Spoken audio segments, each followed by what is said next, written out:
welcome to this Spirit Gathering teleconference.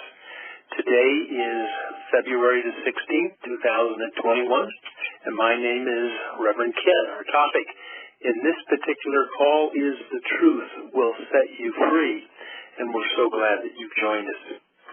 We are recording this call so that people who could not be here tonight can listen in. And please press either your phone's mute button or the *6 to mute your line if there is a problem with needing to keep the line quiet. We're going to be using the conversation council method for tonight's meeting, which means that you can speak at any time, only taking care to let the current speaker finish before you begin. And since some of the things that are going to be presented will be open conversation, I would like both of you to participate as much as you would like. We do not have a timekeeper for tonight, so I will be the timekeeper for the activity. And why don't we begin with an invocation? And let's relax and let go. And let's take this moment to be settled and center in ourselves.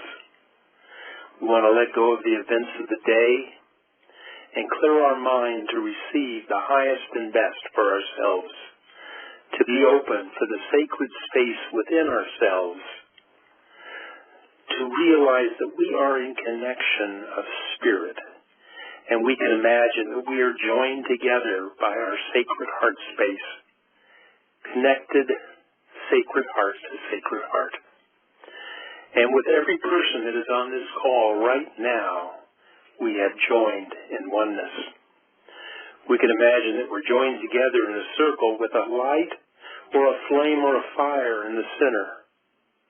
We can imagine a spoke of light coming from the center, the circle to our hearts. And for each person on the call tonight, or listening in afterwards, that we are connected and that we are a sacred heart to sacred heart. And now let us set our intentions. We listen to one another with compassion and curiosity. We ask for what we need and offer what we can. We deepen our connection with one another and the divine. May this sharing serve us, our communities, and the planet. And so it is. Tonight, we're going to be talking a little bit about how the truth will set us free.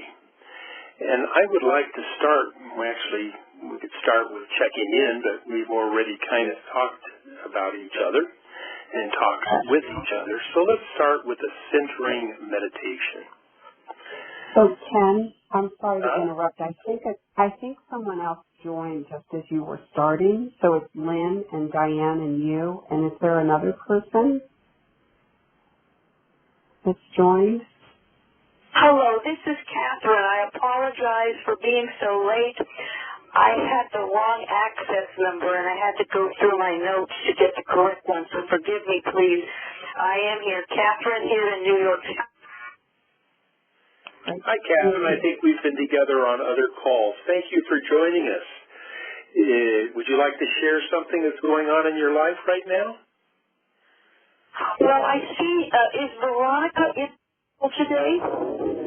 Veronica has not joined us. Do you think she might?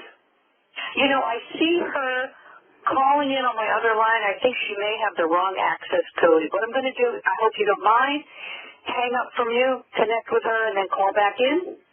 Please do that. I'll do that. Thank you so much. Sorry for the inconvenience. Bye-bye. Not a problem. We'll look forward to it. And we'll give it just a few minutes to see if I forgot what the new name was she mentioned. Catherine? Yeah, Catherine was the lady on the line, and she said that... And then Veronica.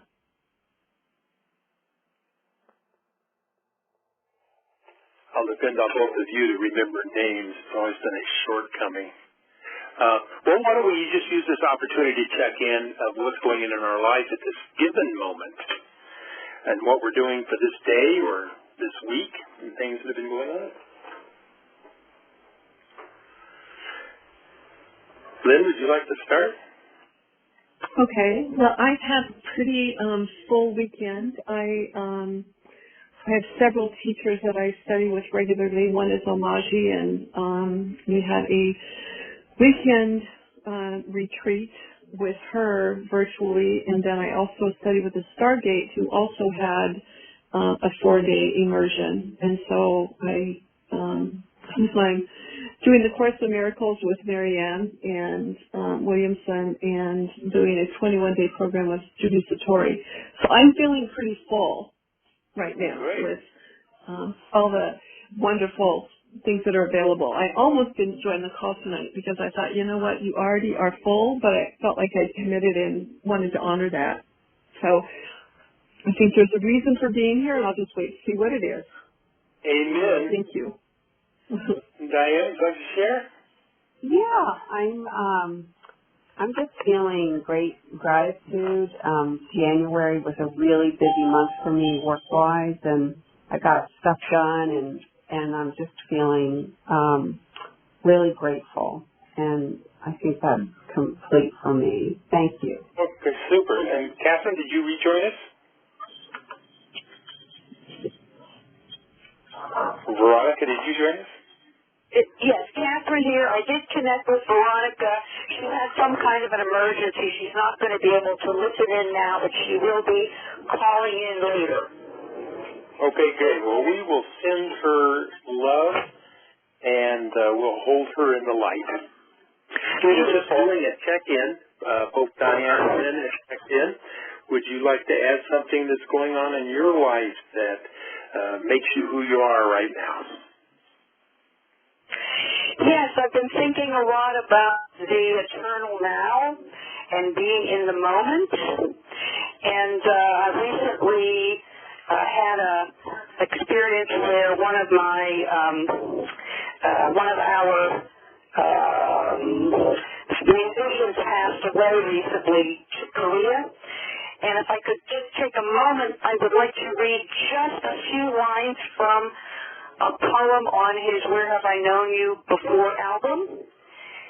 Where have I known you before? Where did we play among galaxies bright, laughing and dancing, creating each night, deciding the course to then venture on out.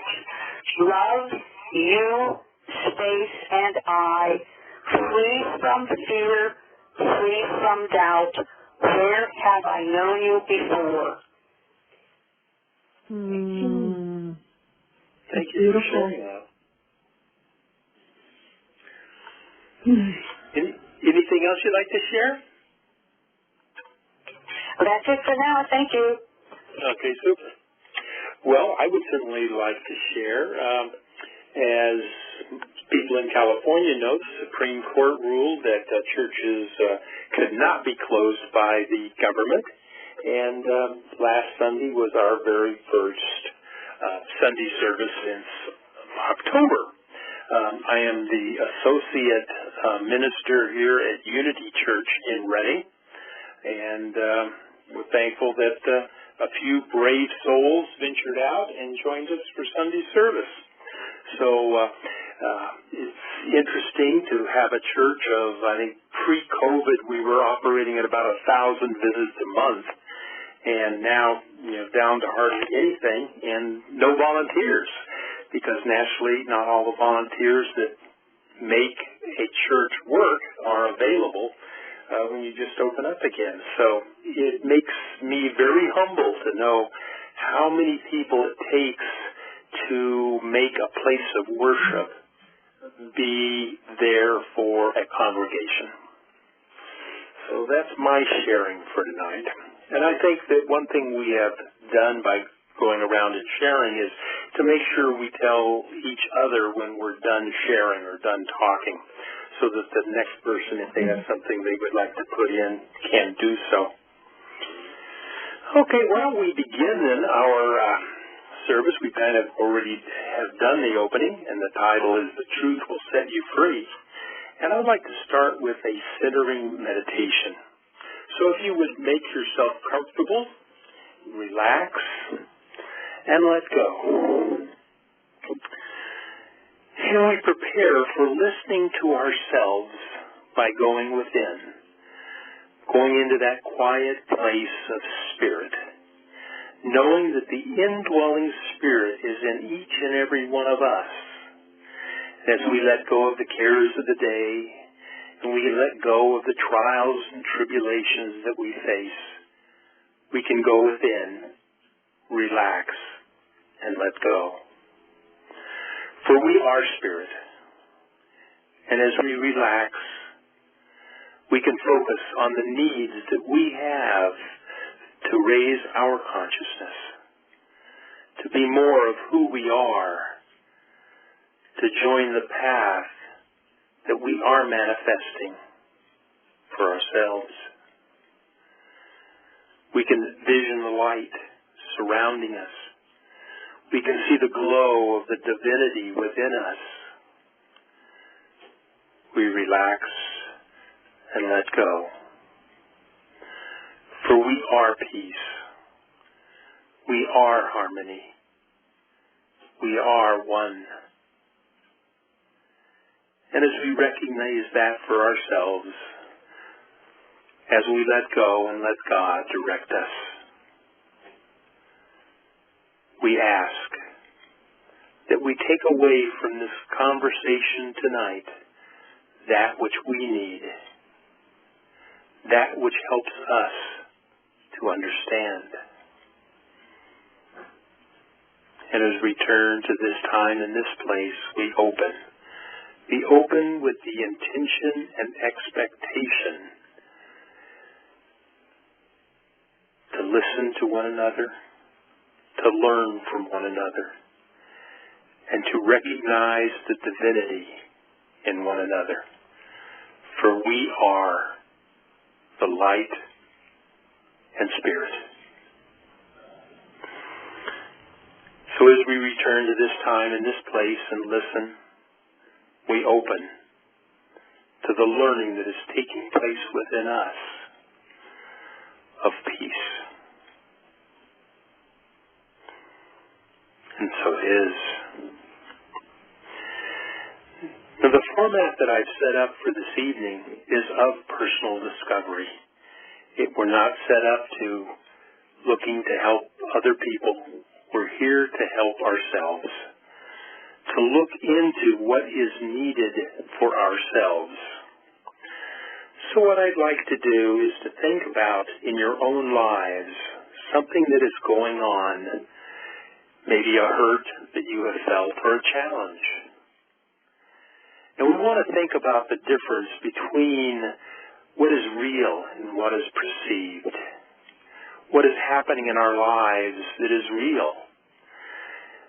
Because that is what's going on in the truth of our human existence. An example would be if I have cancer, that is the truth. That is who my human condition is. But I could also have been hurt by something somebody has said, or I could just perceive a challenge that I have, that somebody doesn't like me. And that's a challenge that I can deal with. So there is a difference between those things that are real in the human condition and those things that are perceived that we go through. As an example of that, our senior minister has her daughter and family that's located in Myanmar. And he works for the Democratic Society of the UN, which gives information to burgeoning democracies on how to be have more democracy in their lives of a country. And now with the military junta taking control of Myanmar, he's at risk, and the country has been shut down.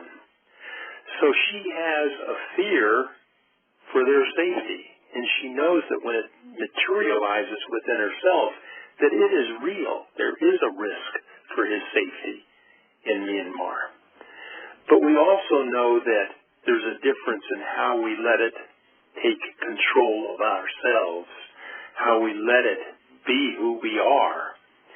And if we can recognize when those things happen, that we can recognize the physical reality, and it's not a denial. It's not stuffing it back as if it doesn't exist. We can't say that there is no risk, because there is. But we can also say that it is powerless over our good, or her good, in this case, of disturbing her peace or her understanding. Because that is what we can take control for ourselves. We can recognize the difference between dis-ease and upset. So what we're going to be looking at over the next while, is to come up in our own mind with what's going on in our lives, of where we are walking that line of having a dis-ease going on in our lives, or being upset by something that's going on in our lives, or wishing that we could change something. And that's what we're going to be talking about, is what and how we use denials and affirmations in our lives. I know in having taught the class in the past, a lot of people have difficulty when we talk about denials, because there is a feeling that we in New Thought often deny things that are real. And that's why I use the example of somebody who has been diagnosed with cancer. That's a real situation in the human existence that we live in. And we can't deny that from being true. But what we can deny is that it is powerful and that it controls who we are. And that's where we come up with the use of denials, that we take its energy and let it go. And once we see something that's going on in our lives and we take the power away from it, then we also want to replace it with an affirmation of something that we do see as true, that is the capital T truth. And that's what is powerful in our lives, because it comes from the indwelling spirit that is in each and every one of us. So what we're going to be doing this evening is trying to capture one of those situations and doing a brief exercise of how we can come up with a recognition for that, a denial, if you will, and then recognizing what is the truth of who we are and that it is powerless over us. Are there any questions to this point, or something somebody would like to share?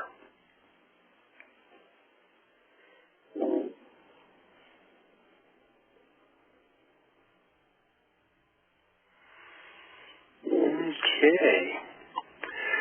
So when we look at our physical being of who we are, and we set up a nagging feeling of something's going on, an example, again, could be the situation that my senior minister faces of her family being in Myanmar.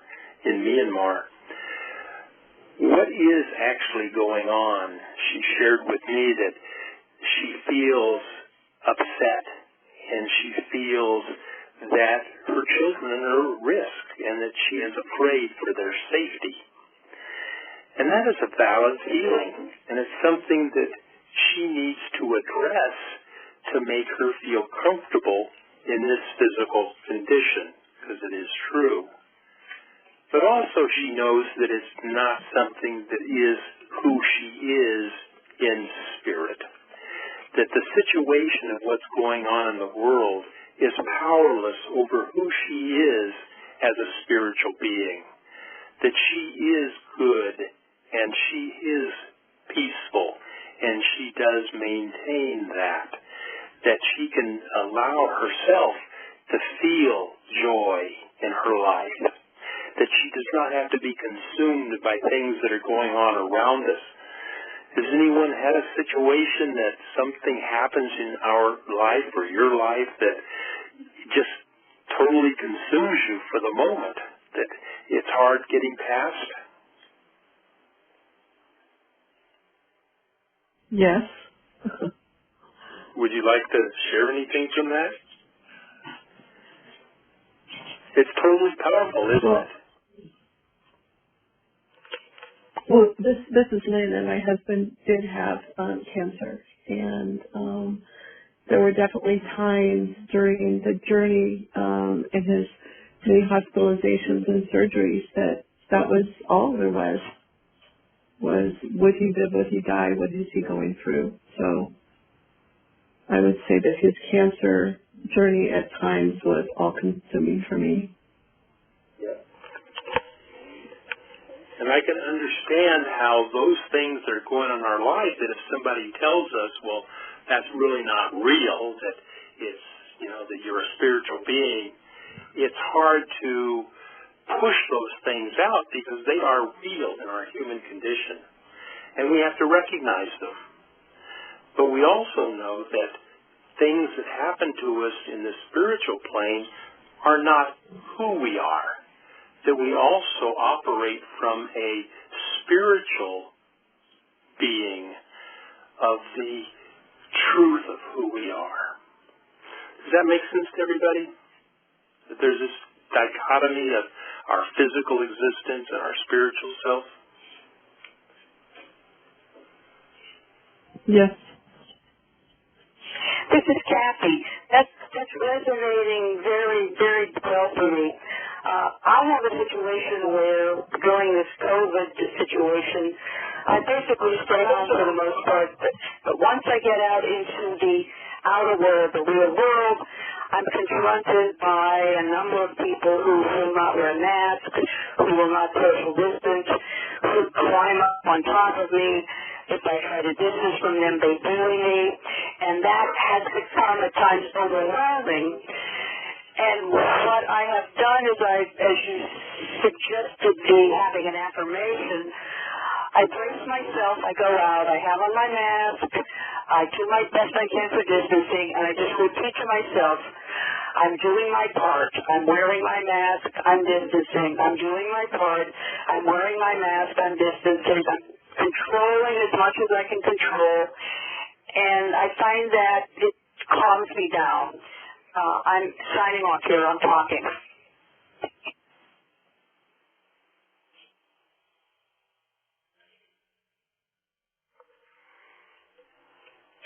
Diane, anything to share? I had an interesting situation in January. I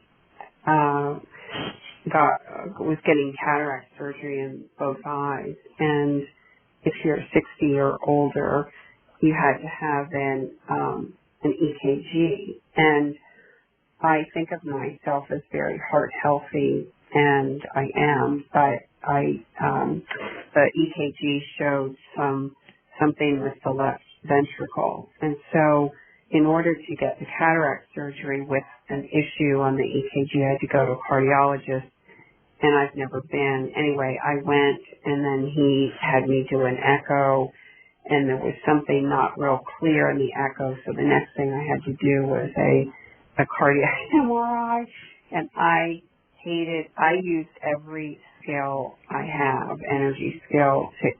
I'm a little claustro, and that tube just about sent me, oh my gosh, that was hard. But the upshot is that, and interestingly, but it never felt like, I was in this dichotomy of, this is what the tests are showing. So the echo's more about valves, and I guess the cardio's more about you can see everything. And the MRI, cardio MRI. So when I left that echo, the message I got from a higher plane was, there's nothing going on here with my heart that's adverse. But still I had to go through these other things. And then the upshot is that the left ventricle, I guess when the heart squeezes, it's supposed to do in that area, 60% of it is supposed to get pushed. But mine does 100%. And the cardiologist said once that report came in, interestingly, in Asian and Scandinavian communities, this left ventricle doing what mine does is typical for whatever reason. And I'm 1/4 Swedish and probably some other Scandinavian stuff in there. So that's the beginning and end of it. But it was really stressful. It was really stressful. And yet there was this other thing that was like, not so much. And I'm really, really grateful that, you know, there's nothing to do and I have no symptoms. So that's my story. I'm complete. Thank you. You know, and we've all reached an age that we have tools on our tool belt that we use for our energy work. We all have been raised in a different aspect of doing energy work and what calms us and what we're able to use. And what I'd like to propose tonight is to look in the actual use of denials and affirmations. I know a lot of times when I was talking to my teachers in Tzaddi and we would talk about affirmations, everyone could get behind a good affirmation, but not everyone can get ahead and see the purpose of a denial. So what I'd like to do is present that a denial is the recognition that something is pushing you off course. And it could be something that's making you upset or angry or anything that's going on in your life. It could be something that's taking all of your energy. And it's causing you some challenge or, as I said, it could be direct hurt. And it's the understanding of what is real and what is perceived in our lives, because we know that our mind works with perceptions, and if the mind perceives something, it's just like it's real. Our mind can make arguments for why it's real in our lives. So, Lynn, as you were talking about your husband facing cancer, that's something that we know that is a reality of our human existence. But it's still not who we are, and it's how we go about when we accept those challenges in our life, of how we open or what we do with them. And that's where our spiritual nature comes through. So when we look at hurts and challenges in our life and we recognize that something that's going on that's pushing us off course or pushing us in a direction we may or may not want to go, we can recognize it. And we can then see that it is powerless over our good or our peace or our harmony or our prosperity or whatever it is. And that is a simple denial process. That, you know, let's say this is an example that I'm ill with something. And whatever the malady is powerless over my good. And it's powerless over my choices of being at peace and being in love or being love. So denial is strictly the recognition of something going on and then being able to release its hold upon us and keeping us from our highest and best. So it's the recognition of when we're not at ease within ourselves or when we're upset. You know, it can be easiest of, you know, something like road rage where somebody cuts us off. And we have that instant feeling of anger towards somebody else that we can recognize that that's not what we want and that's not who we are. And we can let it go. We can say that that situation is powerless over our good and we can let it go. And that's the important thing with a denial is that we raise it up. We recognize that it is powerless over us, and then we let it go. And with anything that has taken place in our lives, if we just let something go, it creates a vacuum. And if we don't replace it with something else, it's likely to come back. You know, I've heard studies that say that if we think something ill will of somebody and we don't change our thought, within the next 7 seconds we get another thought just like it. that our mind is programmed to think about what we've been thinking about and the nature and how we've been thinking about it. So if we're angry, we're going to continue to get angry thoughts until we can release them. So a denial is the recognition and the letting it go and showing that it's powerless over ourselves. And then to come up with an affirmation to replace it with. Something, an example, my senior minister and her children in Myanmar, that she is at peace in her heart. And recognizing that as an affirmation. So anytime she feels ill at ease about the situation that's going on in Myanmar or something that was said on the news, she can deny that that's who she is, and that she can recognize that it is powerless over her good and her being at peace, because she has control of that. And the indwelling spirit that is manifesting through us is then that affirmation of she is peace in her heart. And that's the replacement. There are some religious and schools of thought that you only use a denial and an affirmation once on any given thing. And you let it go. You bless it, you recognize it, and you let it go. But there are other schools of thought that say you can have the same thing comes up over and over again, you deny it each time, and you replace it with an affirmation until you've accepted it in your life as being the truth. Because often, you fake it until you make it, so to speak. That we often have to change our thought process to make a change in our life. That we continue to go down the road that we don't want to go down the road because we've been thinking of going down that road. And if we don't change our mind, if we don't change the recognition of who we are, we continue to do the same thing over and over again. We need to change. And that is the school of thought that we want to manifest in our lives, is the idea that we are the indwelling spirit, that we are the spiritual beings, that we can step out of our way in this human existence and be a spiritual being, to be the light on the world for not only ourselves, but for others. So what I'd like to do now is take a few moments, if you would take a couple minutes to think about something that's going on in your life that's gone on recently, and to think about a easy denial that you could use, or you did use, or you could have used, and then think about an affirmation that you would replace it with, or an affirmation that you could use in your life. We'll take a couple minutes, do one and then the other, and if you'd like, then we'll share at the end of that couple minutes. Any questions on what I'm asking you to do?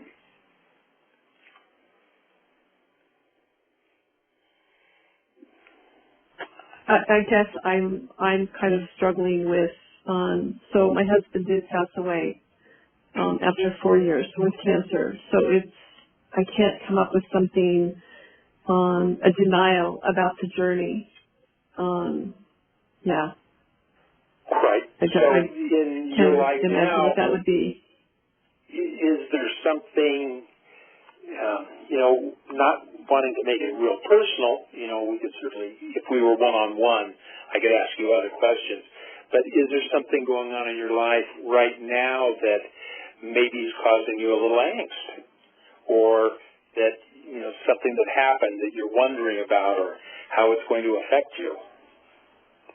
So don't go to Joe's cancer. Choose something else, is what you're saying. If there was something that you were still carrying, you said it was 4 years ago? No, he struggled with cancer for 4 years. And then died. So, yeah. And about how long it's been almost 2 years now. And he's fine. I mean, he's perfectly fine at this time. And I know he's dancing in heaven and doing a great job. He's fine. Right. And we're not doing this for him. We're doing it for us. So in that situation, is there something that you're still holding on to about it?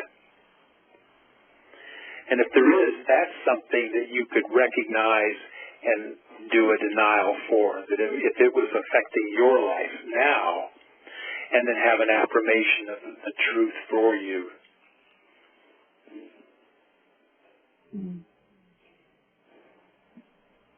Probably just it was just really hard and painful.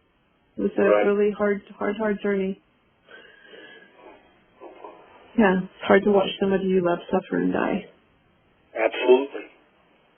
And that's the truth. You know, that's what I talked about, the reality of the human condition. And we don't want to minimize that. But what we want to know is that that's powerless over who you are and doing the good in your life now. So it's simple to know. If you felt that was affecting you going out or talking to people, that could be a denial, is that, the loss of my husband is powerless over my self-good or my self-knowledge or my learning. You know, if it is getting in the way. If it's not, then... It's not getting in the way anymore. But as you talk about it, that's what came to me, of how would I have even done this during that hard time? But I can choose something else.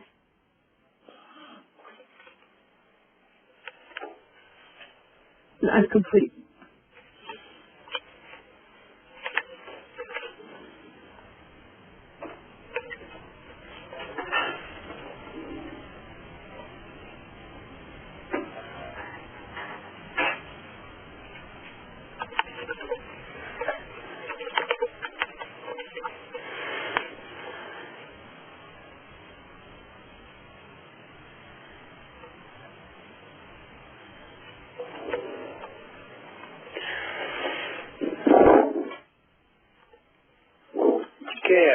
If we've had enough time to just, and again, this can be a very, it could take weeks and weeks of a class, and it could take weeks and weeks to come up with something that fits for you.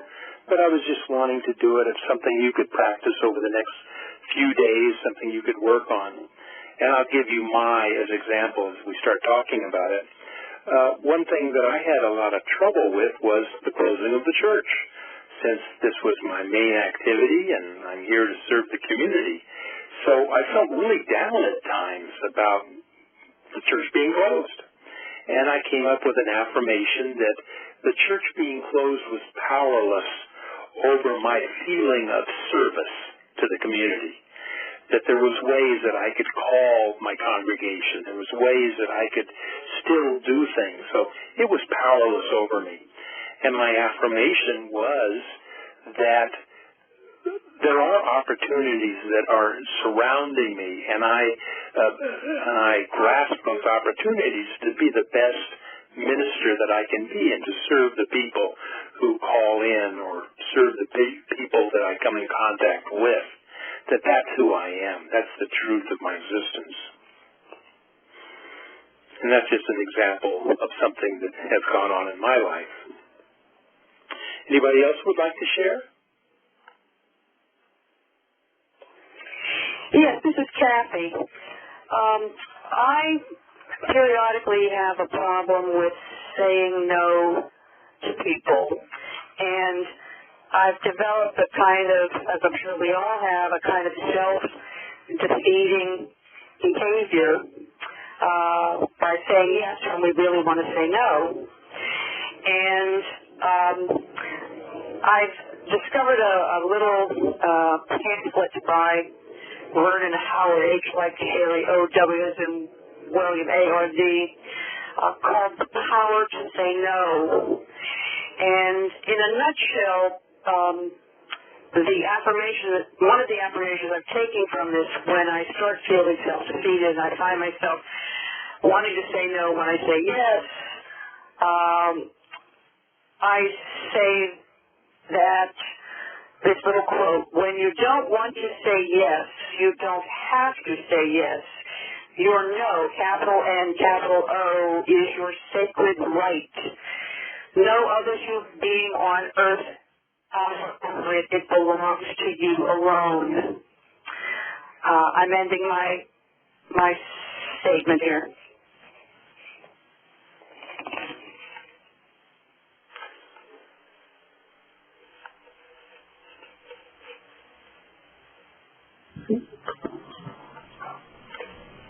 I'm complete, Ken. I need to do some more thinking. This is Diane.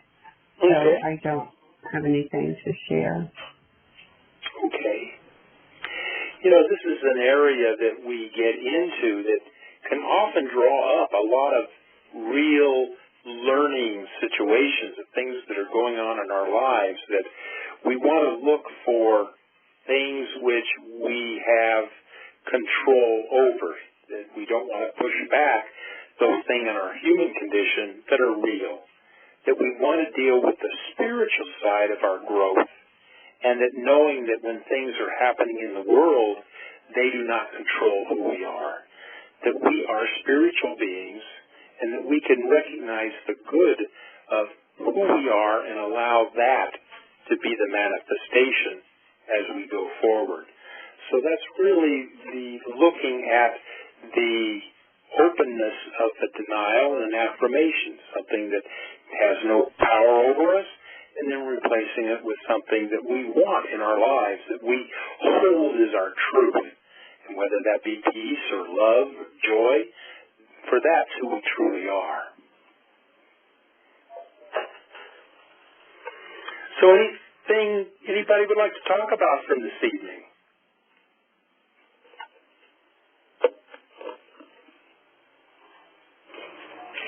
Yes, Kathy, I'd like to talk a little more about the denial process. How you were saying denial is recognition, and that there's an easy denial. Maybe we could talk about that just a little bit. I'm ending now. Anyone have any conversation, any thought process about the denial process? For me... Well, I guess... Go ahead. No, go ahead.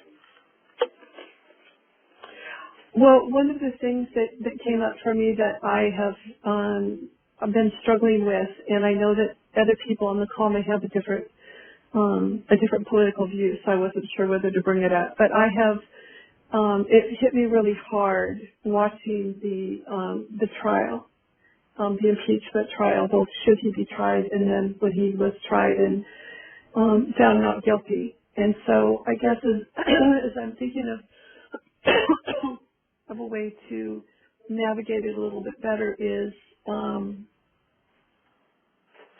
that it doesn't have to impact me, and that my affirmation would be that truth and integrity, love and unity will prevail.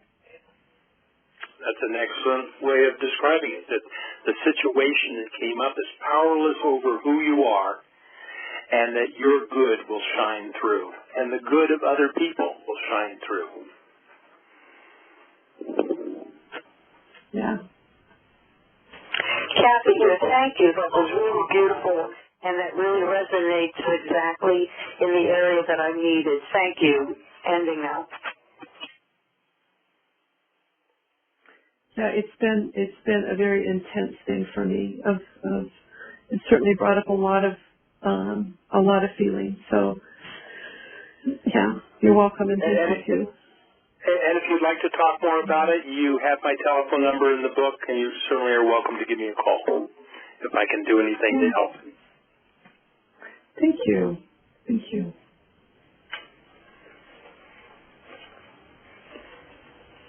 Anything else, Diane, that you'd like to cover? I think I'm complete. Thank you. Okay, then why don't we have this opportunity for a checkout, and I'd like to invite each person to comment on what will stay in your heart over the next few days as you process all of this, and possibly how you think it might help in your life.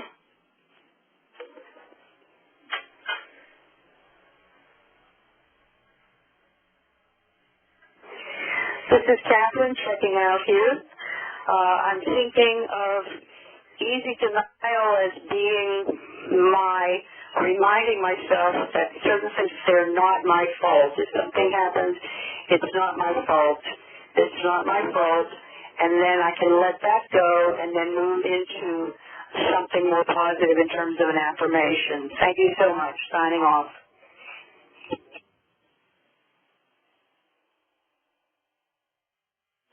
Well, this is Lynn, and I think I would just take away the final thing of the political situation in our country. It's going to go where it's going to go, and all I can do is hold my light as bright as I can. This is Diane. Sorry. Oh, thanks. Yeah, I like that phrase of just shine your light. Funny enough, right before the call, I am just getting around to doing a vision board, which is cutting pictures and words out of magazines and stuff. And I did that a couple weeks ago, and I haven't had a chance to put it together, but I laid it all out just before this call.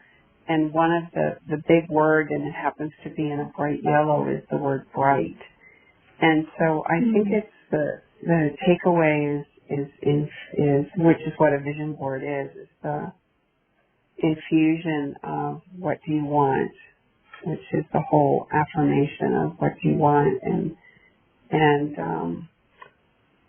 so I will do that with this conversation in mind, and I'm complete. Thank you. Wonderful. Well, certainly, I want to thank everyone for joining us for this spiritual gathering, this teleconference, and the call is being archived as an MP3 at www.tzaddi.org. And the phone access to the recording is available until our next monthly call. And for playback, you'd use the same number, 712-432-1085, and the access code is 990322 and a hashtag. And we hope that everyone will join us on our spiritual gathering call on March the 16th for our next one.